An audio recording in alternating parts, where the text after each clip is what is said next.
ನೀವು ಡಾಮಿನಸ್ ಲೋಗೋ ಪಿಜ್ಜಾವನ್ನು ತುಂಬ ಸಾರಿ ನೋಡಿರ್ತೀರಾ. ಆದರೆ ಆ ಲೋಗೋದಲ್ಲಿ 3 ಡಾಟ್ಸ್ಗಳು ಏಕೆ ಇರುತ್ತೆ ಗೊತ್ತಾ? ಇದಕ್ಕೆ ಒಂದು ಕಾರಣವಿದೆ. ಹಾಗೂ ಡಿಸ್ಕವರಿ ಚಾನಲ್ನಲ್ಲಿ ಬಿಯರ್ ಗ್ರಿಲ್ಸ್ ಅವರ ಬಗ್ಗೆ ಯಾರಿಗೆ ಗೊತ್ತಿಲ್ಲ ಹೇಳಿ. ಬಿಯರ್ ಗ್ರಿಲ್ಸ್ ಅವರ ಬಗ್ಗೆ ಒಂದು ಫ್ಯಾಕ್ಟನ್ನು ಹೇಳ್ತೇನೆ. ಇದರ ಬಗ್ಗೆ ಯಾರಿಗೂ ಗೊತ್ತಿಲ್ಲ.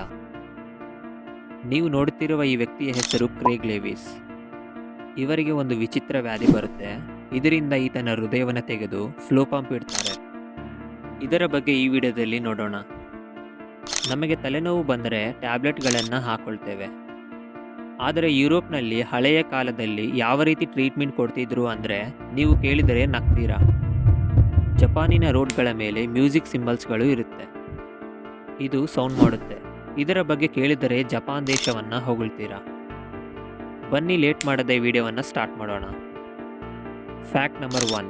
ಇದನ್ನು ಚೆನ್ನಾಗಿ ಕೇಳಿ. ಈತನ ಹೆಸರು ಆಡಮ್ ರೇನರ್. ಈತನು 1899ರಲ್ಲಿ ಹುಟ್ಟಿದ್ದನು. 1917ಕ್ಕೆ ಬಂದಾಗ ಈತನ ವಯಸ್ಸು 18 ವರ್ಷಗಳು. ಆದರೆ ಈತನ ಹೈಟ್ ಕೇವಲ 4 ಅಡಿ. ಮತ್ತೆ ನೆಕ್ಸ್ಟ್ ಇಯರ್ ಮೆಷರ್ ಮಾಡಿದರೆ ಈತನ ಹೈಟ್ ಕಡಿಮೆ ಆಗುತ್ತೆ. ಅದು 3.7 ಫೀಟ್. ಇದಾದ ಮೇಲೆ ಬರ್ತಾ ಬರ್ತಾ ವಿಪರೀತವಾಗಿ ಹೈಟ್ ಬೆಳೆಯುತ್ತಾನೆ. ಈತನು 33 ವರ್ಷಕ್ಕೆ 7.2 ಫೀಟ್ ಹೈಟ್ ಇರ್ತಾನೆ. ಹೀಗೆ ಯಾಕೆ ಆಯಿತು ಅಂದರೆ ಆತನ ಶರೀರದಲ್ಲಿ ಪಿಟ್ಯೂಟರಿ ಗ್ರಂಥಿಯ ಟ್ಯೂಬರ್ನಿಂದ. ಈತನು 1950ರಲ್ಲಿ ಸತ್ತು ಹೋಗ್ತಾನೆ. ಆಗ ಈತನ ಹೈಟ್ 7.8. ಹೀಗಾಗಿ ಚರಿತ್ರೆಯಲ್ಲಿ ಹೈಟ್ ಕಡಿಮೆ ಮತ್ತು ಹೆಚ್ಚು ಆಗೋ ಮನುಷ್ಯನು ಈತನಾಗಿದ್ದನು. ಹೀಗಾಗಿ ಈತನಿಗೆ Guinness book of world record ಕೂಡ ಸಿಗುತ್ತೆ. Fact number 2. ನೀವು ಸತ್ತು ಹೋದಾಗ ಆರ್ಗನ್ಸ್ ಡೊನೇಟ್ ಮಾಡಬೇಕು ಅಂದರೆ ತುಂಬ ಫಾರ್ಮಾಲಿಟೀಸ್ ಕಂಪ್ಲೀಟ್ ಮಾಡಬೇಕು. ಆ್ಯಂಡ್ ಮೋಸ್ಟ್ ಇಂಪಾರ್ಟೆಂಟ್, ನೀವು ಒಂದು ಅಗ್ರಿಮೆಂಟ್ ಮೇಲೆ ಸೈನ್ ಮಾಡಬೇಕು. ಆದರೆ ಇಂಗ್ಲೆಂಡ್ ಆರ್ಗನ್ಸ್ ಡೊನೇಟ್ ಲಾನಲ್ಲಿ ಹೊಸ ಬದಲಾವಣೆ ತಂದಿದ್ದಾರೆ. ಅದೇನೆಂದರೆ ಇಂಗ್ಲೆಂಡ್ನಲ್ಲಿ ಹುಟ್ಟುವ ಪ್ರತಿಯೊಬ್ಬರೂ ಸತ್ತು ಹೋದಾಗ ಆರ್ಗನ್ಸನ್ನು ಡೊನೇಟ್ ಮಾಡಲೇಬೇಕು. ಇದರಿಂದ ಅನೇಕರು ಬದುಕುವ ಅವಕಾಶವಿದೆ. ಈ ಲಾ ನಮ್ಮ ದೇಶದಲ್ಲಿ ಬರಬೇಕಾ ಬೇಡವಾ ನೀವೇ ಹೇಳಿ. ಎಸ್ ಆರ್ ನೋ ಕಾಮೆಂಟ್ ಮಾಡಿ. Fact number 3. ನೀವು ನೋಡುತ್ತಿರುವ ಈ ವ್ಯಕ್ತಿಯ ಹೆಸರು ಕ್ರೇಗ್ ಲೇವಿಸ್. 2011ರಲ್ಲಿ 50 ವರ್ಷಗಳು ಆದಾಗ ಇವರಿಗೆ ಅಮಿಲೋಯಿಡ್ ಆಸಿಸ್ ಅನ್ನುವಂಥ ವ್ಯಾಧಿ ಬರುತ್ತೆ. ಇದರಿಂದ ಇವರ ಹೃದಯ ಸರಿಯಾಗಿ ಕೆಲಸ ಮಾಡೋದಿಲ್ಲ. ಡಾಕ್ಟರ್ಸ್ ಆತನ ಹೃದಯವನ್ನು ತೆಗೆದು ಫ್ಲೋ ಪಂಪ್ ಅನ್ನುವಂಥ ಇದನ್ನು ಇಡ್ತಾರೆ. ಇದು ಏನು ಮಾಡುತ್ತೆ ಅಂದರೆ ನಾಡಿನ ವ್ಯವಸ್ಥೆಗೆ ಸಂಬಂಧವಿಲ್ಲದೆ ರಕ್ತ ಪ್ರವಹಿಸುವಂತೆ ಮಾಡುತ್ತೆ. ಹೀಗಾಗಿ ಚರಿತ್ರೆಯಲ್ಲಿ ಹೃದಯವಿಲ್ಲದೆ ಜೀವಿಸಿದಂಥ ವ್ಯಕ್ತಿ ಈತನೊಬ್ಬನೇ. ಬ್ಯಾಡ್ ಲಕ್ ಏನಂದರೆ 1 ತಿಂಗಳ ನಂತರ ಬೇರೆ ಆರ್ಗನ್ಸ್ ಡ್ಯಾಮೇಜ್ ಆಗಿ ಸತ್ತು ಹೋಗ್ತಾನೆ. Fact number 4. ನಮಗೆ ತಲೆನೋವು ಬಂದರೆ ಟ್ಯಾಬ್ಲೆಟ್ ಹಾಕ್ಕೊಳ್ತೇವೆ, ಇಲ್ಲಾಂದರೆ ಜೆಂಡು ಬಾಂಬ್ ಹಚ್ಕೊಳ್ತೇವೆ.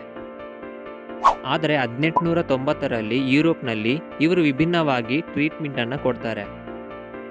ಅದೇನೆಂದರೆ ಪೇಷಂಟ್ ತಲೆಗೆ ಮೆಟಲ್ ಪಾಟ್ ಇಟ್ಟು ಸುತ್ತಿಯಿಂದ ಹೊಡಿತಾರೆ. ಹೀಗೆ ಯಾಕೆ ಮಾಡ್ತಿದ್ರು ಅಂದರೆ ಸುತ್ತಿಯಿಂದ ಹೊಡೆದಾಗ ಮೆಟಲ್ ಪಾಟ್ ಒಳಗೆ ವೈಬ್ರೇಷನ್ ಕ್ರಿಯೇಟ್ ಆಗಿ ಅವರ ತಲೆನೋವು ಹೊರಗೆ ಹೋಗುತ್ತೆ ಅಂತ ನಂಬುತ್ತಿದ್ರು. ಆದರೆ ಇದು ಜಸ್ಟ್ ಮೂಢನಂಬಿಕೆ. ನೀವು ಮಾತ್ರ ಮನೆಯಲ್ಲಿ ಟ್ರೈ ಮಾಡಬೇಡಿ. Fact number 5. ನಮ್ಮ ದೇಶದಲ್ಲಿ ಹೇರ್ ಎಕ್ಸ್ಪೋರ್ಟಿಂಗ್ನಲ್ಲಿ ತುಂಬ ಲಾಭವನ್ನು ಪಡಿತಿದ್ದಾರೆ. ಆಫ್ರಿಕಾ ಖಂಡದಲ್ಲಿ ಅಂತೂ ಹೊಸ ಬಿಸ್ನೆಸ್ ಸ್ಟಾರ್ಟ್ ಆಗಿದೆ. ರೀಸೆಂಟಾಗಿ ನಮ್ಮ ಹೇರ್ ಗ್ರೋ ಆ್ಯನ್ಯುವಲ್ ಬಂದುಬಿಟ್ಟು 10%ಇಂದ 30% ಆಗಿದೆ. ಇದರಿಂದ ನಮ್ಮ ದೇಶಕ್ಕೆ 2500 ಕೋಟಿ ಆದಾಯ ಬಂದಿತ್ತು. ತಿರುಪತಿಯಲ್ಲಿ 2011ರಿಂದ ಕೂದಲನ್ನು ಮಾರುತ್ತಾ ಏಕಾಏಕಿ 618 ಕೋಟಿಯನ್ನು ಸಂಪಾದಿಸುತ್ತಾರೆ. ಯಾಕೆ ಇಷ್ಟು ಲಾಭ ಅಂದರೆ ಎಕ್ಸ್ಪೋರ್ಟ್ ಮಾಡುವಾಗ 2 ಕ್ವಾಲಿಟೀಸ್ ಇರುತ್ತೆ. ಅದರಲ್ಲಿ ರೆಮಿ ಹೇರ್ ಮತ್ತು ನಾನ್ ರೆಮಿ ಹೇರ್ ಅಂತ ಇರುತ್ತೆ. ಆದ್ದರಿಂದ ರೆಮಿ ಹೇರ್ಗೆ ಜಾಸ್ತಿ ಡಿಮ್ಯಾಂಡ್ ಇರುವ ಕಾರಣ ಇದನ್ನು ದೇವಾಲಯಗಳಲ್ಲಿ ಕಲೆಕ್ಟ್ ಮಾಡ್ತಾರೆ. ಈ ಕೂದಲಿನಲ್ಲಿ ಮೇಲಿನ ಭಾಗ ಬಲವಾಗಿರುತ್ತೆ. ಆದರೆ ನಾನ್ ರೆಮಿ ಕೂದಲನ್ನು ಆರ್ಟಿಫಿಷಿಯಲ್ ಆಗಿ ತಯಾರು ಮಾಡಿರ್ತಾರೆ. ಆದ್ದರಿಂದ ಇದಕ್ಕೆ ಜಾಸ್ತಿ ಡಿಮ್ಯಾಂಡ್ ಇರೋದಿಲ್ಲ. Fact number 6. ಜಪಾನಿನ ರೋಡ್ಸ್ಗಳ ಮೇಲೆ ಈ ರೀತಿ ಮ್ಯೂಸಿಕ್ ಸಿಂಬಲ್ಸ್ಗಳು ಇರುತ್ತೆ. ಹೀಗೆ ಜಪಾನಿನ ಗೌರ್ಮೆಂಟ್ ಮಾಡೋದಕ್ಕೆ ಬಲವಾದ ಕಾರಣವಿದೆ. ಅದೇನೆಂದರೆ ಈ ರೋಡ್ಸ್ಗಳ ಮೇಲೆ ಕಾರ್ಗಳು ಹೋಗುವಾಗ ಕರೆಕ್ಟ್ ಸ್ಪೀಡ್ ಮೇಂಟೈನ್ ಮಾಡಬೇಕು. ಹೀಗೆ ಮಾಡಿದರೆ ಮಾತ್ರ ಮ್ಯೂಸಿಕ್ ಕೇಳಿಸುತ್ತೆ. ಒಂದು ವೇಳೆ ಅತಿ ಹೆಚ್ಚು ಸ್ಪೀಡ್ ಹೋದರೆ ಕೇಳಿಸೋದಿಲ್ಲ. ಆದ್ದರಿಂದ ಡ್ರೈವರ್ಗಳಿಗೆ ಕರೆಕ್ಟಾಗಿ ಹೋಗ್ತಿದ್ದೀನಾ ಇಲ್ಲ ಅಂತ ಚೆನ್ನಾಗಿ ಗೊತ್ತಾಗುತ್ತೆ. ಫ್ಯಾಕ್ಟ್ ನಂಬರ್ 7, ನೀವು ಡಾಮಿನಸ್ ಲೋಗೋ ಪಿಜ್ಜಾವನ್ನು ತುಂಬ ಸಾರಿ ನೋಡಿರ್ತೀರ. ಆದರೆ ಆ ಲೋಗೋದಲ್ಲಿ 3 ಡಾಟ್ಸ್ಗಳು ಏಕೆ ಇರುತ್ತೆ ಅಂತ ಗೊತ್ತಾ? ಇದಕ್ಕೆ ಕೂಡ ಒಂದು ರೀಸನ್ ಇದೆ. ಈ ಲೋಗೋದಲ್ಲಿ ಬಲಗಡೆ ಒಂದು ಡಾಟ್ ಇದೆ. ಇದರ ಅರ್ಥ ಇದು ಅವರ ಮೊಟ್ಟ ಮೊದಲನೆಯ ಫಿಸಿಕಲ್ ಸ್ಟೋರ್. ಹಾಗೂ ಎಡಗಡೆಯಲ್ಲಿ 2 ಡಾಟ್ಗಳಿದೆ. ಇದರ ಅರ್ಥ ಇದು ಅವರ 2 ಸ್ಟೋರ್ಗಳು. ಈ ರೀತಿ ಅಂದುಕೊಂಡು ಡಾಮಿನಸ್ ಓನರ್ ಆಗಿರುವಂಥ ಟಾಮ್ ಮೌನಗನ್ ರವರು ಈ ಲೋಗೋವನ್ನು ಡಿಸೈನ್ ಮಾಡ್ತಾರೆ. ಅಂದರೆ ಎಷ್ಟು ಸ್ಟೋರ್ಗಳು ಇದ್ದರೆ ಅಷ್ಟು ಡಾಟ್ಗಳು ಇರಬೇಕು ಅಂತ ಅರ್ಥ. ಆದರೆ ಅದು ಅಸಾಧ್ಯ. ಯಾಕಂದರೆ ಡಾಮಿನಸ್ ಅವರಿಗೆ 17,000ಕ್ಕಿಂತಲೂ ಹೆಚ್ಚು ಬ್ರಾಂಚ್ಗಳಿರುತ್ತೆ. 2012ರಲ್ಲಿ ಪಿಜ್ಜಾ ಅನ್ನುವಂಥ ಹೆಸರನ್ನು ಲೋಗೋದಿಂದ ತೆಗಿತಾರೆ. ಯಾಕಂದರೆ ಡಾಮಿನಸ್ ಅಂದರೆ ಪಿಜ್ಜಾ ಅಂತ ಎಲ್ಲರಿಗೆ ಗೊತ್ತು. ಫ್ಯಾಕ್ಟ್ ನಂಬರ್ 8, ಮ್ಯಾಗಿ ಬಗ್ಗೆ ಯಾರಿಗೆ ಗೊತ್ತಿಲ್ಲ ಹೇಳಿ? ನೀವು ಎಲ್ಲೋ ಒಂದು ಕಡೆ ತಿಂದೇ ಇರ್ತೀರ. ಮ್ಯಾಗಿ ಅನ್ನುವಂಥ ಹೆಸರನ್ನು ಹೇಗೆ ಇಟ್ಟರು ಅಂತ ಗೊತ್ತಾ? ಮ್ಯಾಗಿ ಅನ್ನುವಂಥ ಹೆಸರನ್ನು ಅದರ ಮಸಾಲ ಇನ್ವೆಂಟರ್ ಆದ ಮಿಸ್ಟರ್ ಜೂಲಿಯಸ್ ಮ್ಯಾಗಿ ಅವರನ್ನು ಸೂಚಿಸೋದಕ್ಕೆ ಇಟ್ಟರು. 1863ರಲ್ಲಿ ಈತನು ಒಂದು ರೆಸಿಪಿಯನ್ನು ತಯಾರಿಸುತ್ತಾನೆ. ಅದನ್ನು ಇನ್ಸ್ಟಂಟ್ ಫುಡ್ನಲ್ಲಿ ಮಿಕ್ಸ್ ಮಾಡಿದಾಗ ಅದರ ಫ್ಲೇವರ್ ಬರುವಂತೆ ಮಾಡಿದನು. ಆ ರೆಸಿಪಿ ಸೂಪರ್ ಹಿಟ್ ಆಗುತ್ತೆ. ಅಮೆರಿಕ ಮತ್ತು ಫ್ರಾನ್ಸ್ನಲ್ಲಿ ವಿಪರೀತವಾಗಿ ಸೇಲ್ ಆಗುತ್ತೆ. ಈ ರೆಸಿಪಿಯನ್ನು ಮೊಟ್ಟ ಮೊದಲನೇ ಬಾರಿಗೆ ಮಾರ್ಕೆಟ್ನಲ್ಲಿ ಬಿಟ್ಟಿದ್ದು ಸ್ವಿಟ್ಜರ್ಲ್ಯಾಂಡ್ನಲ್ಲಿ. ಅದು ಕೂಡ 1884ರಲ್ಲಿ. ಹಾಗೂ ನೆಸ್ಟಲ್ ಕಂಪನಿದವರು 1947ರಲ್ಲಿ ಮ್ಯಾಗಿಯನ್ನು ಕೊಂಡುಕೊಳ್ತಾರೆ. ನಮ್ಮ ದೇಶಕ್ಕೆ ಮ್ಯಾಗಿ 1983ರಲ್ಲಿ ಬಂದುಬಿಡುತ್ತೆ. ಅದಾದ ಮೇಲೆ ಮುಂದೆ ಏನಾಯಿತು ಅಂತ ನಿಮಗೆ ಗೊತ್ತು. ಇಂಡಿಯಾದಲ್ಲಿ ಮ್ಯಾಗಿ ಅನ್ನೋದು ದೊಡ್ಡ ಮಾರ್ಕೆಟ್ ಆಗಿ ಬದಲಾಯಿತು.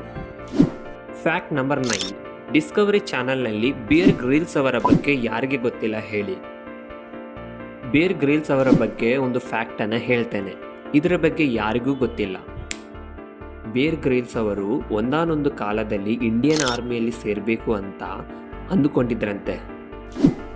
ಇದನ್ನು ನೀವು ನಂಬುತ್ತಿಲ್ಲ ಅಲ್ವಾ? ಹೌದು, ನಿಜ. ಇವರು ಸ್ಕೂಲ್ ಹೋಗುವ ವಯಸ್ಸಿನಲ್ಲಿ ನಮ್ಮ ದೇಶದ ಸಿಕ್ಕಿಂ ಮತ್ತು ಪಶ್ಚಿಮ ಬಂಗಾಳ ಪರ್ವತಗಳ ಬಳಿ ತುಂಬ ಸಾರಿ ಟ್ರೆಕ್ಕಿಂಗ್ ಮಾಡ್ತಿದ್ರು. ಅಲ್ಲಿನ ಆರ್ಮಿ ಅವರ ಬಳಿ ತುಂಬ ಸಮಯ ಕಳೀತಿದ್ದನು. ನಮ್ಮ ದೇಶದ ಸೈನಿಕರು ಎಷ್ಟು ಪ್ರಭಾವಿತ ಮಾಡಿದ್ರು ಅಂದರೆ ಅವನು ಇಂಡಿಯನ್ ಆರ್ಮಿ ಆಗಬೇಕು ಅನ್ನುವಷ್ಟು. ಆದರೆ ಅವನು ಆಗಲಿಲ್ಲ ಅಂದುಕೊಳ್ಳಿ.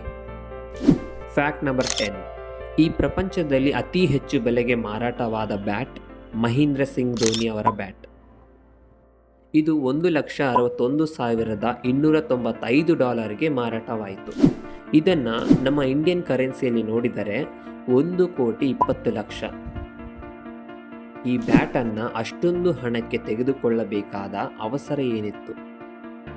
ಯಾಕಂದರೆ 2011ರಲ್ಲಿ ಫೈನಲ್ ವರ್ಲ್ಡ್ ಕಪ್ ಮ್ಯಾಚ್ ನಡೆಯುವಾಗ ಧೋನಿ ಅವರು 6ಗಳನ್ನು ಹೊಡೆದು ನಮ್ಮ ಇಂಡಿಯಾ ಮ್ಯಾಚನ್ನು ಗೆಲ್ಲಿಸುತ್ತಾರೆ. ಸೊ ಈ ಕಾರಣಕ್ಕೆ ಅದರ ಬೆಲೆ 1,20,00,000 ಆಯಿತು. ಆದರೂ ಕೂಡ ಅದನ್ನು ಕೊಂಡುಕೊಂಡರು. ಫ್ಯಾಕ್ಟ್ ನಂಬರ್ 11, ಇದು ನಿಮಗೆ ಆಶ್ಚರ್ಯ ಅನಿಸಬಹುದು. ಅದೇನೆಂದರೆ ಮೊಬೈಲ್ಸ್ ಮತ್ತು ಕಂಪ್ಯೂಟರ್ಸ್ ಕಂಡುಹಿಡಿದಂದಿನಿಂದ 2003ರವರೆಗೆ ಎಷ್ಟು ಡೇಟಾವನ್ನು ಕಲೆಕ್ಟ್ ಮಾಡಿತ್ತೋ ಅಷ್ಟು ಡೇಟಾವನ್ನು ಈಗ ಕೇವಲ 2 ದಿನಗಳಲ್ಲಿ ಕ್ರಿಯೇಟ್ ಮಾಡ್ತಿದ್ದೇವೆ ಅಂತೆ. ಡೇಟಾ ಅಂದರೆ ಲೈಕ್ ಫೋಟೋಸ್, ವಿಡಿಯೋಸ್, ಡಾಕ್ಯುಮೆಂಟ್ಸ್ ಅನ್ನ ಮಾತು. ಯಾಕಂದರೆ 2003ರಲ್ಲಿ ನಮ್ಮ ಬಳಿ ಯಾವ ಮೊಬೈಲ್ಸ್ಗಳು ಇದ್ದಿಲ್ಲ.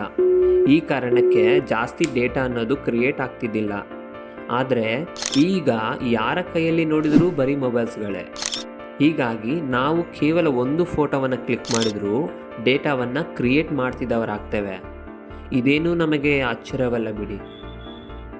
ಪ್ರತಿದಿನ ಡೇಟಾ ಅನ್ನೋದು ತುಂಬ ಹೆಚ್ಚುತ್ತಿರುತ್ತೆ. ನನಗೆ ಒಂದು ಪ್ರಶ್ನೆ, ಅದೇನೆಂದರೆ ಹುಡುಗಿಯರು ಹೆಚ್ಚು ಡೇಟಾ ಕ್ರಿಯೇಟ್ ಮಾಡ್ತಿದ್ದಾರಾ ಅಥವಾ ಹುಡುಗರ? ಇದಕ್ಕೆ ಆನ್ಸರ್ ನಿಮಗೆ ಬಿಡ್ತೇನೆ, ಕೆಳಗೆ ಕಾಮೆಂಟ್ ಮಾಡಿ. ಫ್ಯಾಕ್ಟ್ ನಂಬರ್ 12, ಒಂದು ದೇಶ ಇದೆ, ಆ ದೇಶದಲ್ಲಿ ಯಾವ ರೂಲ್ಸ್ಗಳು ಕೂಡ ಇರೋದಿಲ್ಲ. ಈ ದೇಶದ ಹೆಸರು ಬಿಟವೆಲ್.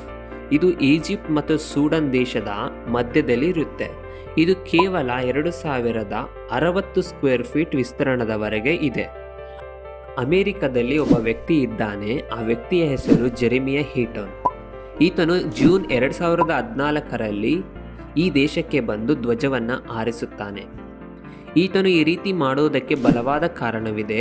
ಅದೇನೆಂದರೆ, ಈತನಿಗೆ ಒಬ್ಬ ಮಗಳು ಇರುತ್ತಾಳೆ. ಆ ಮಗಳ ಹೆಸರು ಎಮಿಲಿ.